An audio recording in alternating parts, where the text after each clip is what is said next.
Guten Morgen, it's Morgan. Welcome to Murder in the Morning. Please like this video and subscribe to my channel if you like true crime.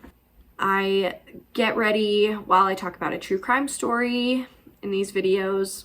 So today we're going to go into part 2 of the Lori Vallow case. So first I just want to do a little update.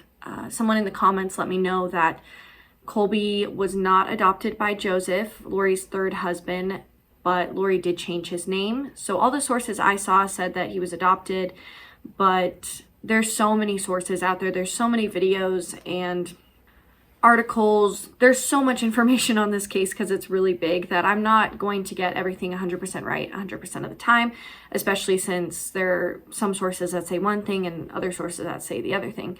So I'm very thankful for this person for reaching out and letting me know that Colby was not adopted, but his name changed.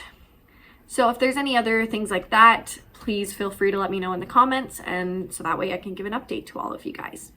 So like I said, we're going to go into part 2, and I definitely think there's going to be a part 3 because there's just so much out there. Oh my goodness, so much information, and it's going to take forever. So let's get into it. This one is going to be mostly about Chad Daybell and how he and Lori met and all of that background. So Chad Daybell was born August 11th, 1968 in Provo, Utah. He was born and raised in the Church of Jesus Christ of Latter-day Saints, just like Lori. His parents are Jack Daybell and Sheila Chestnut Daybell.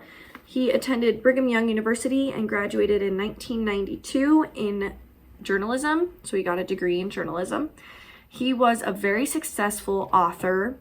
He wrote over 25 books. They are like religious fiction, so a lot of them talked about like the end times and near-death experiences and about just like the end of times. So he was very interested in stories of people that have died and come back, or just near-death experiences, and he himself said that he has had some. When he was 17 years old, he went cliff jumping, and he said that he crossed over into another dimension and realized that there was a world beyond this one. Then when he was in his 20s, he had another near-death experience where he was hit by a huge wave. Just the way that they say it, like a monstrous wave in California. Anyways, so when he had this near-death experience, he saw his grandpa, and his grandpa basically said, yeah, there's a whole nother world, there's a whole nother dimension, like all of this going on. And he's like, oh, cool, grandpa. So his grandpa tells him that, basically tells him his entire life, what's going to happen to him, and tells him who he's going to marry, the events, everything, the order, all of this stuff. So in my mind, I'm like, if your grandpa told you exactly what was going to happen, who you were going to marry, and everything that we know now, why would you still go through with it? Or were you like, yeah, that's awesome? Or you'd think he'd admit now that he didn't actually know this was going to happen, because that doesn't really give you a good look, you know? After these near-death experiences, he can now just walk in between these worlds whenever he wants. So he just has unlimited access to step into this other world and then step into the world he's currently in whenever he wants. Which, I don't know what the other world is like, but why wouldn't you just stay there? Unless, like, I feel like it would have to be better, right?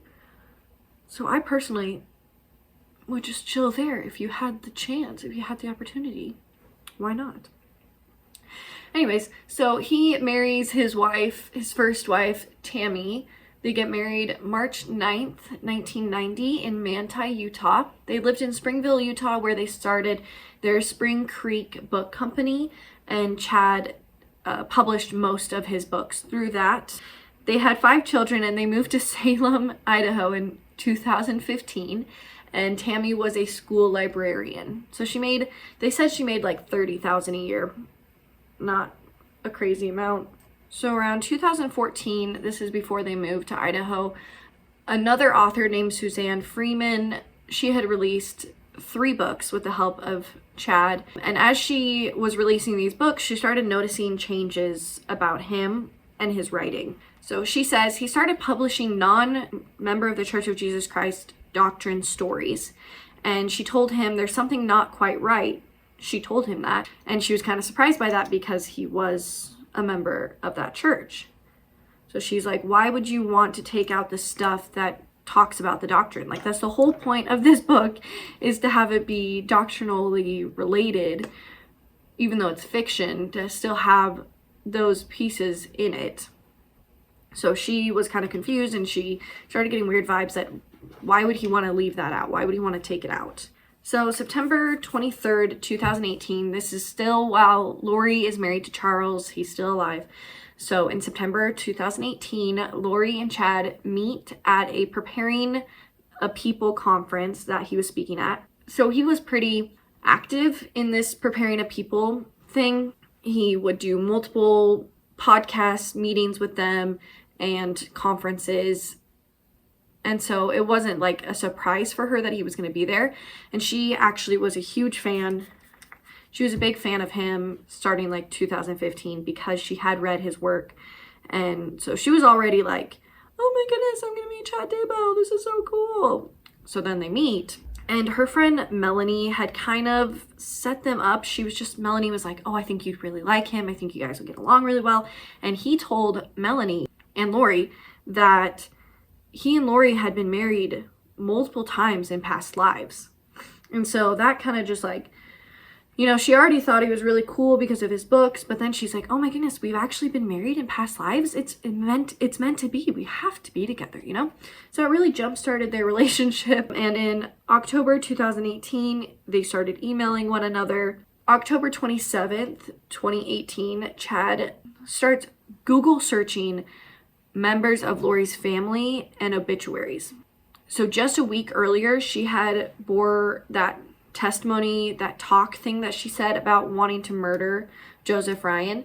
So she says this a week before, and then that next week he starts looking up this information to see if, I guess he was also curious, like, how did this guy die? I just think it's kind of sus. Like, maybe he was like, oh, after she bore this, is someone gonna figure out that she murdered him or something like that, you know? So then November 2018, I only saw one source that had this date, so I can't tell you for sure if this is the date, but November 2018, they attempted a sealing in one of the members of the Church of Jesus Christ's temples. So basically in this religion, you get married legally, like with the state or whatever, but you also get married in the church, in a temple, for time and all eternity. When you get married at like a courthouse or something, they'll say, till death do us part, or with a pastor or something. But in this religion, when you get married in the temple, it's not till death do you part. So even after you die, you're not, like, you can't just go get remarried to someone else after you die. You can legally, but you can't sealing wise. So it's not, once you die, it's free game. Like, you're still with that person even after you die, and they believe that forever you're gonna be with them and with your children as well. So the reason this doesn't work for Lori and Chad is they're both married and sealed to other people.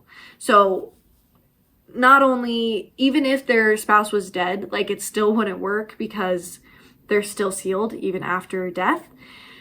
So, and there's like so much, even with like a courthouse marriage, you still have to get like a marriage license and all that stuff and get like someone to marry you guys. The same thing is true with the church. You have to get a marriage license, and you have to, you know, schedule an appointment. You have to, you know, meet with people to even begin it, to get this process started.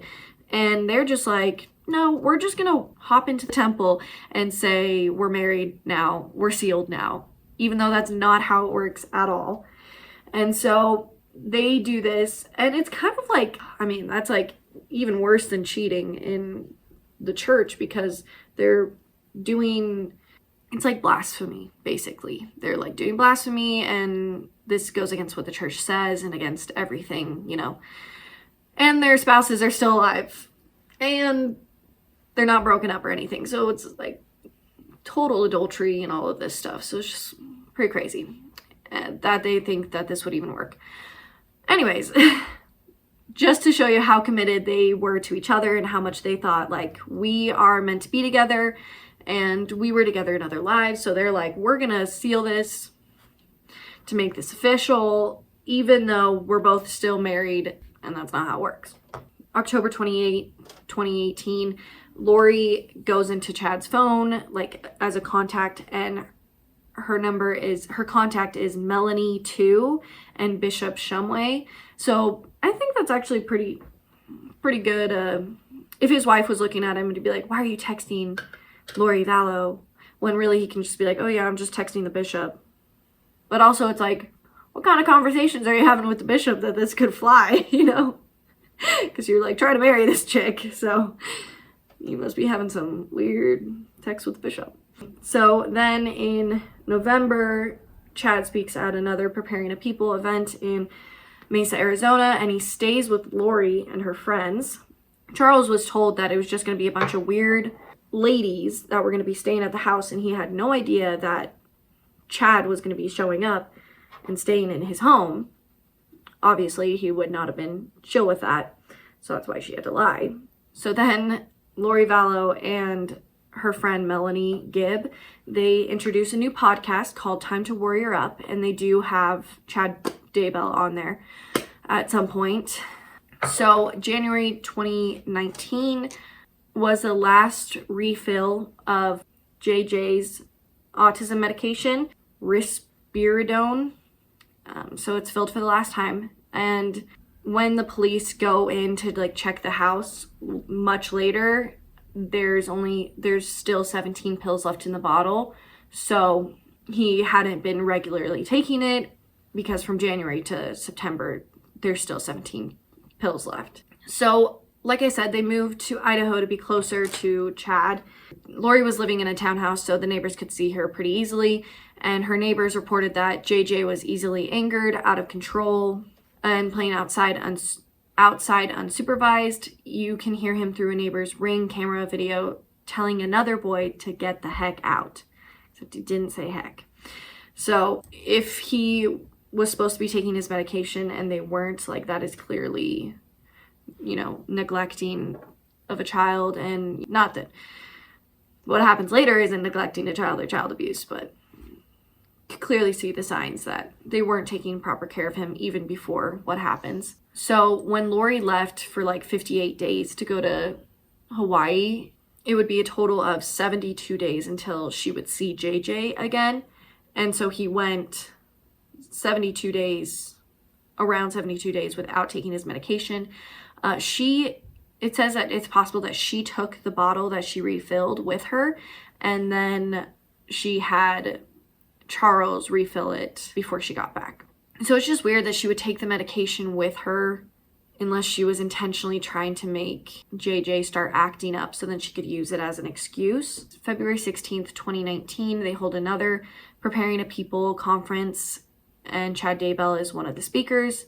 April 21st, 2019, Lori Vallow creates a alternate email address and sends Chad an invitation to a fake event in Houston.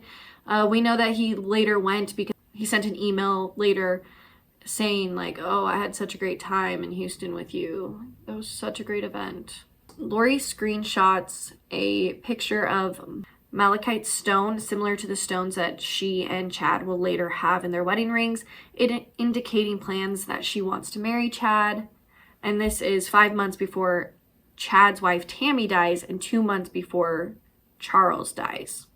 So she was already like planning her wedding rings and planning on marrying Chad, even though technically they had already been sealed in their minds to each other. They wanted to make it more official than the not official fake sealing. June 29th, 2019, at 9:32, Charles Vallow, Lori's fourth husband, who's still alive at this time, he emails Chad Daybell because he found out about the affair. This is what the email, letting Chad know that Charles knows. This is what the email says. Chad, I'm Lori's I'm Lori's husband, but I gathered you knew this. She sent an email yesterday, supposedly written to me, to KK, inviting you to Arizona next week and to ghostwrite a book I'm supposedly working on. It's preposterous. I happened to run across it as she left her computer at our Houston home. I'm not, in all caps, paying anybody for anything, and I'm not writing a book. Either you or Lori need to tell me what's going on, or this will be exposed for all to see. Regards, Charles Vallow. At 9:36, Charles sends Chad a follow-up email, so like 4 minutes later. And does your wife know you have several of Lori's dance videos? Explain how that is in any way appropriate. She sent them to you at your request in January, Charles. June 30th, 2019, at 10:16 a.m., Charles Vallow sends Tammy Daybell, Chad's wife, a follow-up email with a subject line that read, "Your husband and my wife are having an affair. Her name is Lori Vallow. I got definitive proof if you care to see it. Contact me and I'll share it with you. It's devastating, I know, but the truth needs to be shown. Charles Vallow." So good for him for like letting Chad and Tammy know like what's going on. It doesn't seem like anything ever came of this other than Charles dying. Someone who knows about the affair? Well, how can that possibly be? What are we gonna do? I don't know. Get rid of him. Like, how is this not... When the police did their investigation of Charles's death, how did they not find out that Lori was cheating on him and that Charles had found out? That's like murder 101 motive. July of 2019, Lori Vallow and Chad discussed through text 2 different evil spirits trying to attack JJ, and they call these 2 spirits Elroy and Blake. Chad also tells her about other evil spirits that they need to get rid of in general. So they have this rating system that says like how evil someone is and like how good someone is. So he rated Tammy a 3 and JJ a 2, but he doesn't say if she's like a level 3 light or a level 3 dark, like good or bad. And same with JJ, but it's assumed that it was, for bad because they both end up dying. So I don't think he was like, oh yeah, they're both like really great people. No, he's like, no, they're both bad in his mind. So then in August 9th, 2019, Lori puts JJ's dog Bailey up for sale. So this is the description that she uses for the dog on the ad. Bailey has such a sweet spirit. He has brought so much love to this home, but his owner recently died and needs a new home. He's fully trained with certification as a service dog, up to date on vaccinations, has been trained with children in the home, non-smoking home. Bailey is sweet and friendly around other dogs, looking for new owners who will appreciate and love him the way he has been loved. Spent $7,000 on service training. He's full-bred golden doodle, has experience with airplanes, has experience with people with autism. So she says in this ad that her owner has died, when she knows fully well that the owner is not dead, but is her son, who's very much alive at this time. So it's like she wanted to get rid of the dog because she knew that she was gonna get rid of the kid very soon. She was later told by the organization that they bought it from that you can't sell the dog, especially not like that, and that they would need to get the dog back. But Lori didn't care and she since sold the dog. So now, like, JJ hasn't been on his medication and now he loses his dog and his dad. Like, he's losing so much all at once. And then they also move. August 9th, 2019, Jay Woodcock, his biological grandma, expresses concern about JJ's safety and well-being and asks for someone to check on him at school. These are all things that Kay, his biological grandmother, has said that transpired around this time. She said that Lori stopped replying to texts and calls after texting her about money, about how she has these kids and she doesn't have any money, about Lori not having money for these kids. She says they're extremely worried and can't lose JJ too, because she just lost her brother and she doesn't want to lose JJ as well. Kay mentions Lori's screwed unless she has a new boyfriend with deep pockets. Who knows? But she did know that Lori's new boyfriend was Chad Daybell, so it's kind of like a dig at them, saying like, we know that you have this going on. And she knew this because Charles had told Kay and forwarded all of the messages. So she knew about the affair, and the next day after that was the last time that Kay hears from JJ, and it's via FaceTime call. The call was 36 seconds long, and it was the last of 3 FaceTime calls that they'd had since Charles had died. So from when Charles dies to August 10th, there was only 3 FaceTime calls, and the last one was only 36 seconds long. And in that call, they said that it felt very rushed, obviously, because it was 36 seconds long. But they said that it was almost as if he was reading a script, trying to appease Lori, and he seemed kind of agitated and, like he was being told what to say and rushed through it. So then she, sends a text to Lori asking to see JJ. She says, we're not up to anything. We just want to see our little boy. She says that she never received a response from Lori. And so she's not saying like, oh, we want to see him on FaceTime again. She's like, no, I want to see him in person now. And we just want to see him. So then Lori texts Chad Daybell that day to check on JJ. So I'm not sure why Chad had JJ. She indicated that he woke up saying crazy stuff and would not go back to sleep. Lori felt that he was talking to his evil spirit, whom she identified as Blake. Chad responded and told Lori that JJ was still JJ, and that he was being told that JJ's spirit recognized that Blake was evil and unsettled by him. So basically Chad saying, no, JJ's still himself, and he understands that Blake is an evil spirit, and he's not wanting to chill with Blake. He understands what's going on, and is gonna distance himself from the evil spirit.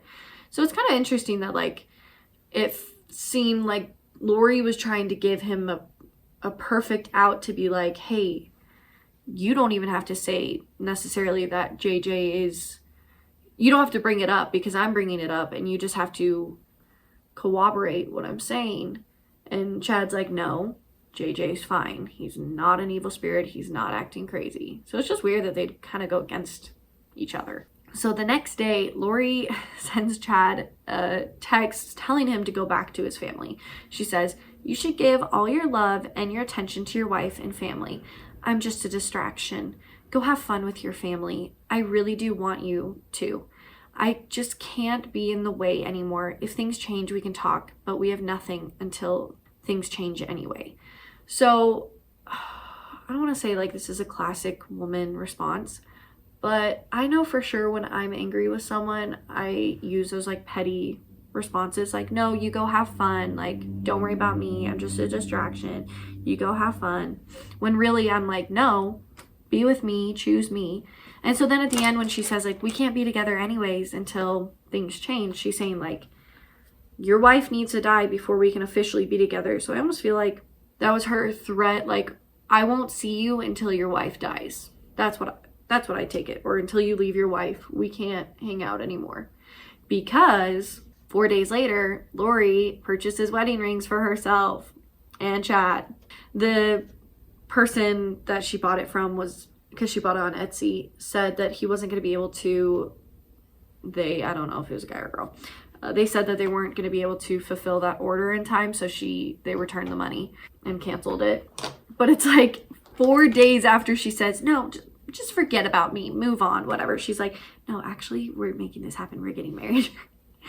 So this is still before his wife has died, that she's bought wedding rings on Etsy.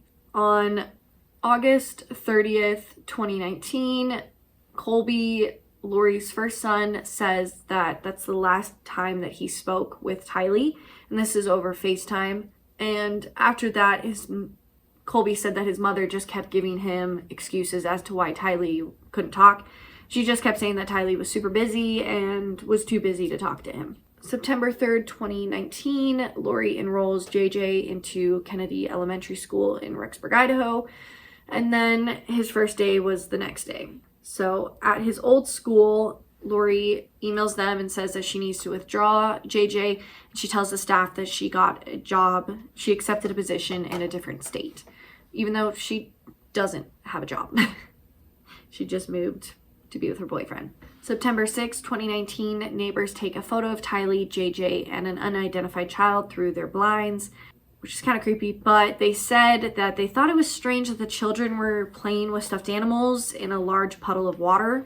Yeah, I guess that's kind of weird, but I think also taking pictures of children against their will is also weird, but it's nice because now we have proof that they were both alive at that time.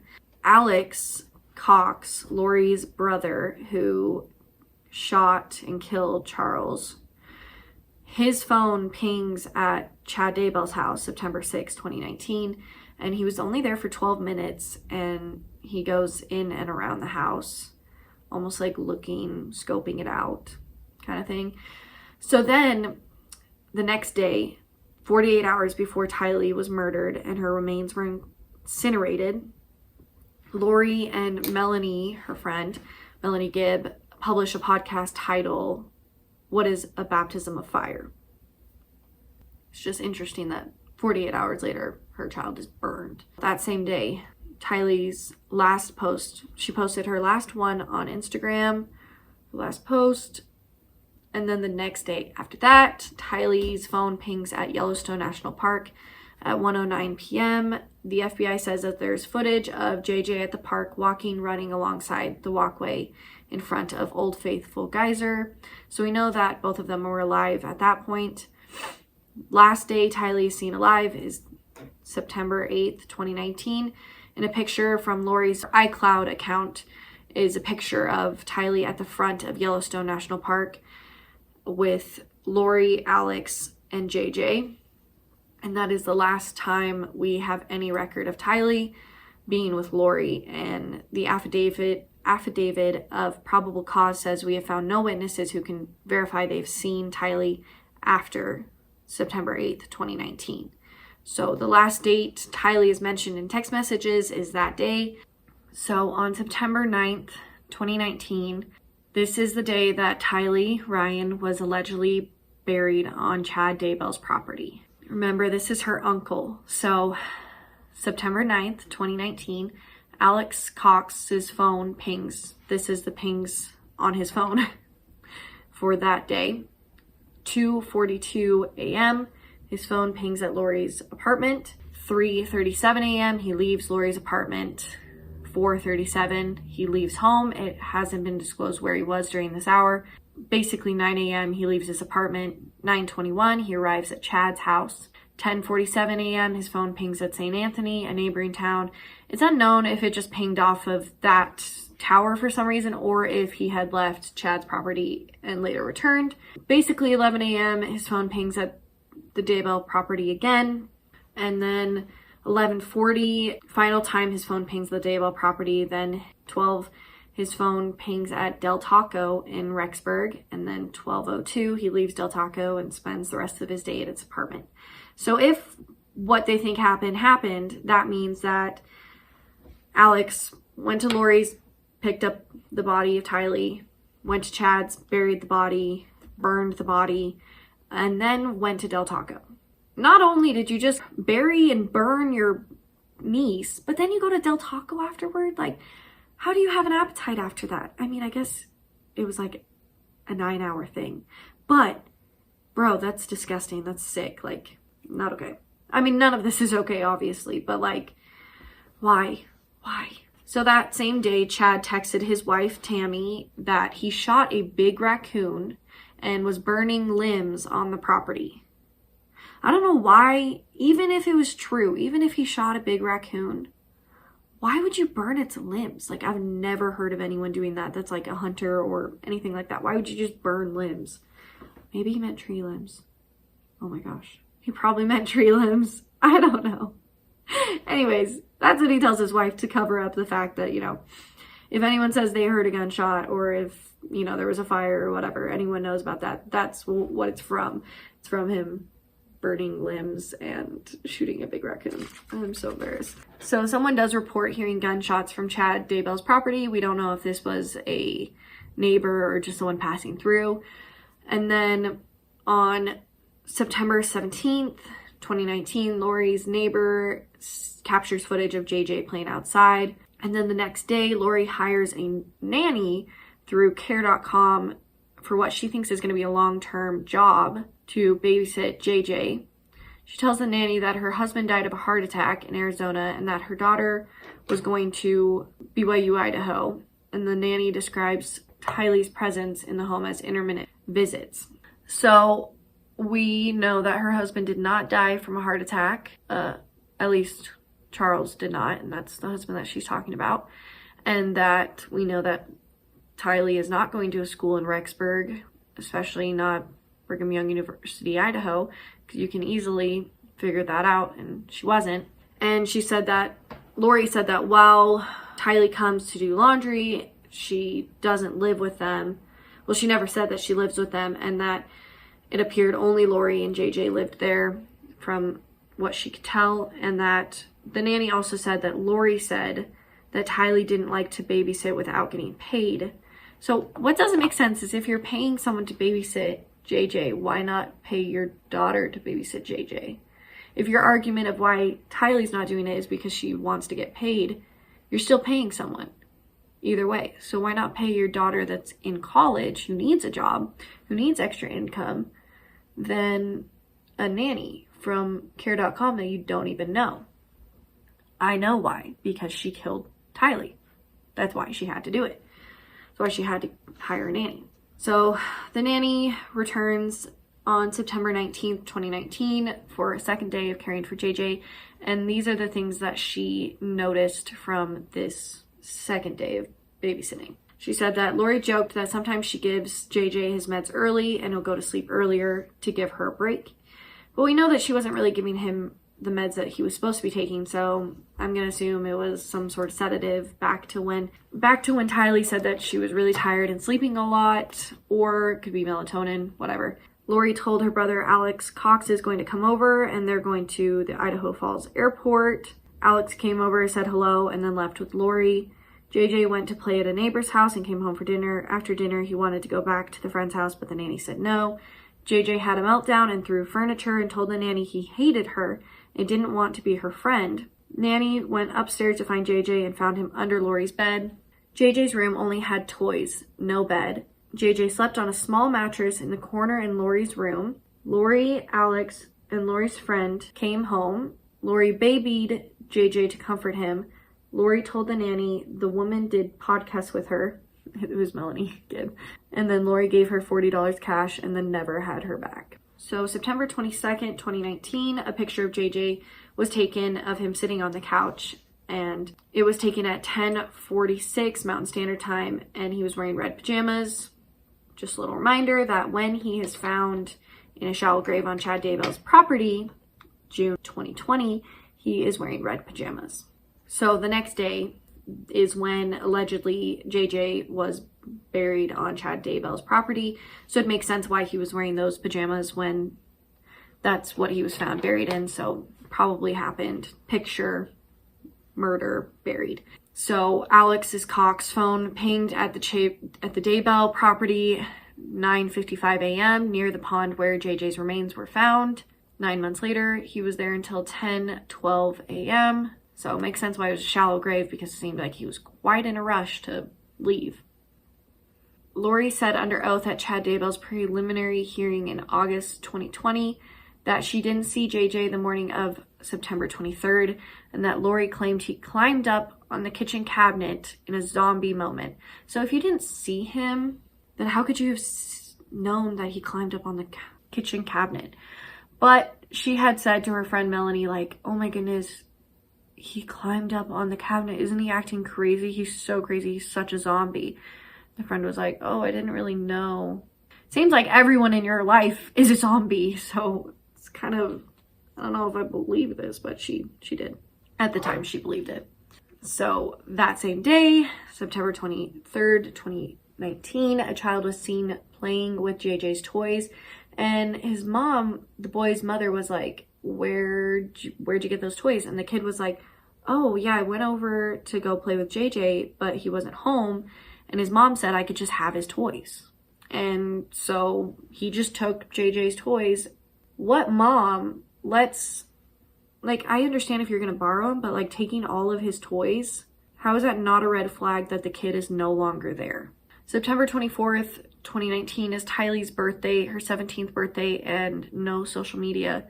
Nothing was posted about her birthday, not by Lori, not by Tylee. And someone who was a 17-year-old, that's not very normal, especially in the height of social media. It's not normal to not have no posts whatsoever.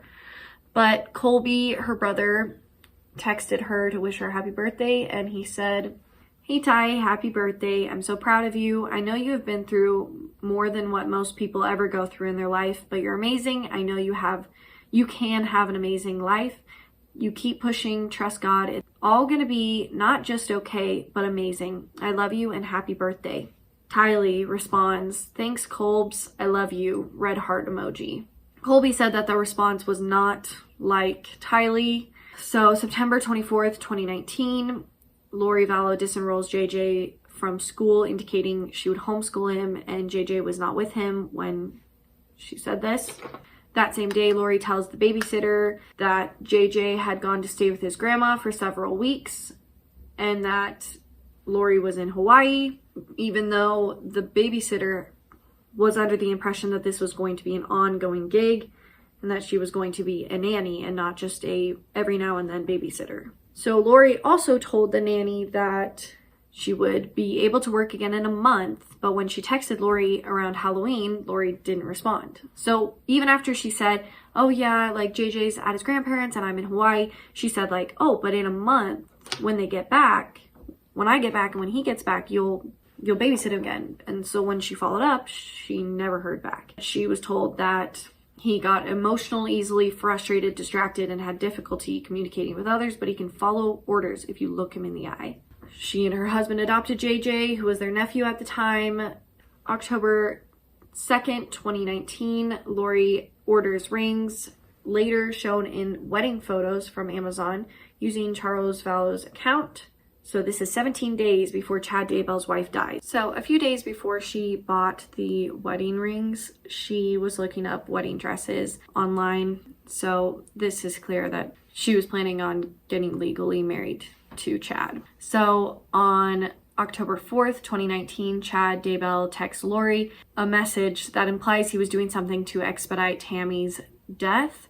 He says, "Thank you for sending me that paragraph, beautiful Lily. I'm eager to see you soon, trying to hasten her departure. I love you endlessly." So then that same day, Tammy visits her parents in Springville, Utah, because of Chad's urging. Chad Daybell claims divine urging from the ancestors. Her father said that she was healthy and was doing Zumba with her daughter, Emma, clogging, dancing in the living room, and she was training for a half marathon. So she was in very good health at the time, and they suspect that Chad may have tampered with Tammy's car to hasten her departure for several reasons, because Chad normally wouldn't let Tammy drive long distances, period.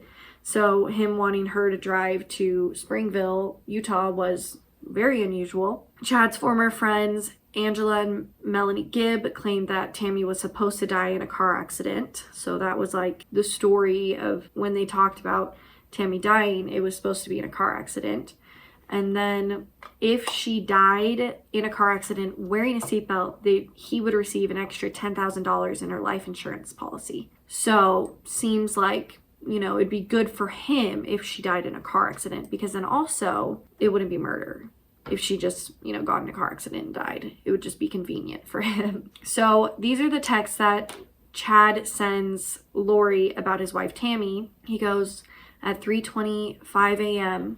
on October 5th. "Hello, sweet angel. Big news about Tammy. Let me know if you're awake and can talk. I love you." Red heart, kiss emoji. 11 minutes later, the short version is that she had been switched. Tammy is in limbo, and a level 3 demonic entity named Viola is in her body. It happened around 10 p.m. and was done by Tammy's sister, who I always knew was 3D, level 3 dark, but it turns out demonic activity, level 3. But it turns out she is a multiple creation. 9 minutes later, Viola has been attached for about a year to my niece, who is an 11-year-old. I have connected with Tammy in limbo. She's frustrated and upset. She wants Viola removed as soon as possible. Viola seems to be similar to Penelope. The personality differences from Tammy should be evident quickly. Please seek a confirmation on this, but I have now checked 3 times since I got home and get more affirmative answers each time. 10 minutes later, not fully sure of the timing for removal, but once her actions verify the differences, I don't want to wait. Just a few days later, on October 9th, 2019, Alex Cox's phone pings near his apartment at the time of the shooting that I'm about to tell you about.